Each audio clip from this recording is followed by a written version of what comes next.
హన్మకొండ జిల్లాలో ఈ మాసంలో సదర్ ఉత్సవం, దీపావళి, బతుకమ్మ వేడుకలు, ఎన్ఐటి టెక్నికల్ ఫెస్ట్తో పాటు మంత్రుల పర్యటన కొనసాగాయి. ఇటీవల హన్మకొండ జిల్లా వార్తా విశేషాలతో జిల్లా ప్రతినిధి డాక్టర్ వీణావాణి అందిస్తున్న సమగ్ర సమాచార నివేదిక.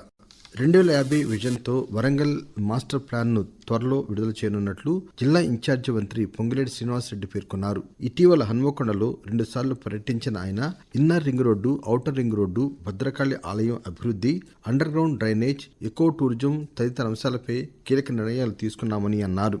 382 ఎకరాల పరిధిలో ఉన్న భద్రకాళి చెరువులో పెరిగిపోయిన పూడికను తీయాలని అధికారులను ఆదేశించారు. హన్మకొండ నగరంలో అండర్ గ్రౌండ్ డ్రైనేజ్ పనులను వీలైనంత త్వరగా ప్రారంభించేలా చర్యలు తీసుకోవాలని ఆదేశించారు.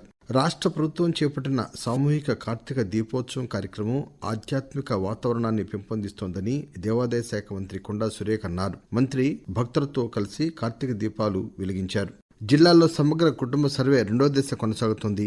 ఈ సర్వే కోసం 1917 మంది ఎన్యూమరేటర్లు, 257 మంది సర్వేయర్లు ఇంటింటికి తిరిగి జిల్లాలోని సుమారు 3 లక్షల కుటుంబాల వివరాలు నమోదు చేస్తున్నారు. జిల్లాలో ధాన్యం కొనుగోళ్ల పురోగతిపై జిల్లా కలెక్టర్ మాట్లాడుతూ 48 ఐకేపీ సెంటర్లు, 109 పిఎస్సిఎస్ మొత్తం 157 సెంటర్ల ద్వారా వానాకాలం సీజన్ కు ధాన్యం కొనుగోలు చేస్తున్నట్టు చెప్పారు. 31 రైస్ మిల్లర్లకు కొనుగోలు కేంద్రాలను జియో ట్యాగింగ్ చేయడం జరిగిందని వివరించారు.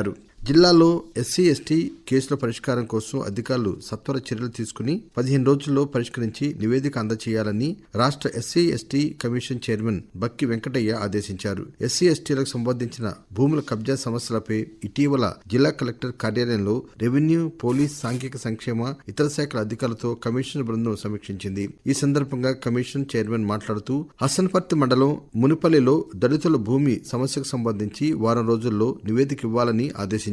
ప్రతి 3 నెలలకు ఒకసారి జిల్లా విజిలెన్స్ అండ్ మానిటరింగ్ కమిటీ సమావేశాలను ప్రతి నెల చివరి వారంలో సివిల్ రైట్స్ డే నిర్వహించాలని సూచించారు. వైద్య సేవల విషయంలో నిర్లక్ష్యంగా ఉండకూడదని, ప్రభుత్వ ప్రసూతి ఆసుపత్రుల్లో ఇంకా ఎక్కువగా ప్రసవాలు జరిగేలా చర్యలు తీసుకోవాలని ఆరోగ్య కుటుంబ సంక్షేమ శాఖ కమిషనర్ ఆర్వి కర్ణన్ ఆదేశించారు. ఇటీవల హన్మకొండ ప్రభుత్వ ప్రసూతి ఆసుపత్రిని ఆయన ఆకస్మికంగా తనిఖీ చేసి ఆసుపత్రి అధికారులకు, సిబ్బందికి పలు సూచనలు చేశారు. వరంగల్లోని ఎన్ఐటిలో ప్రతి సంవత్సరం నిర్వహించే టెక్నికల్ ఫెస్ట్ టెక్నాలజియాన్ 2024 కార్యక్రమం 3 రోజుల పాటు ఘనంగా జరిగింది. ఇందులో దేశంలోని అనేక ఇంజనీరింగ్ కళాశాలల నుండి వచ్చిన విద్యార్థులు మొత్తం 58 ఈవెంట్లలో పాల్గొన్నారు.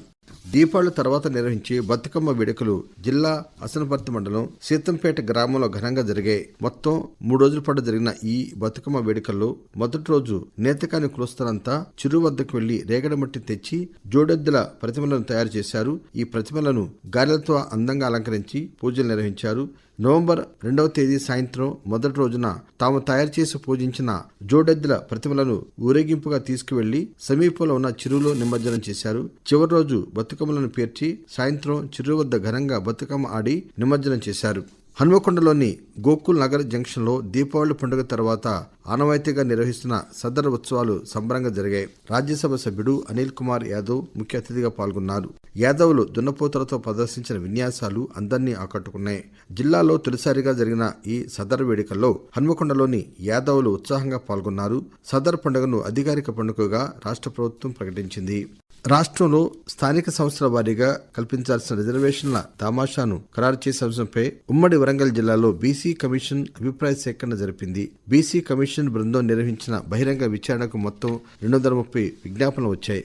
BC commission chairman G Niranjan అధ్యక్షతన హన్మకొండ కలెక్టర్ కార్యాలయంలో నిర్వహించిన కార్యక్రమంలో జిల్లా వ్యాప్తంగా పలు బీసీ సంఘాల నాయకులు, ప్రజాప్రతినిధులు పాల్గొని కమిషన్ కు పలు విజ్ఞాపనలు అందించారు.